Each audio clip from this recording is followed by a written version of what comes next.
And just to go back to Dog Tag for a moment, the approach to this particular project is fascinating because it appears Mark's basing the story on real events but using fictional characters. And Yeah, then, as you're yeah. explaining, you're using real reference as well. So it's a Mhm. good verisimilitude, good research basis to it. Essentially, it's unusual, I think, for me. I mean, most every war thing I've done is either with Garth Ennis, which has been Garth's fixation on areas of the war, and Garth's got a different approach to Mark. Garth would certainly. It's all real stuff and it's real anecdotes and so on.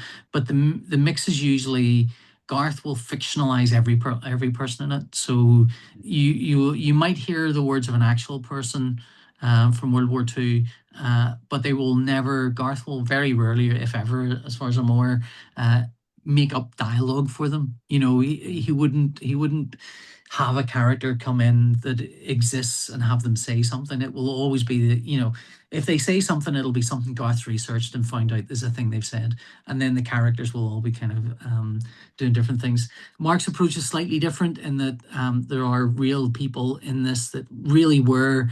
There's an issue with Marlene Dietrich in it. And there's a fictional meeting between her and the main character. And, certainly that never happened because that mean doesn't exist. And which obviously written dialogue. But the reality of that era is Marlene Dietrich did go to the front line and did perform for the troops and did meet the troops. And so that becomes, and Castle Litter is the same. These people did exist. This part of the war did exist, but this is a fictionalized retelling of it with characters that didn't exist as well. So that's been interesting. But also, like Garth comes usually with a British sensibility, and Mark's coming with an American sensibility. Although actually, I think that oversimplifies it but Mark's this story is really it's more like a journey through the war from beginning to end.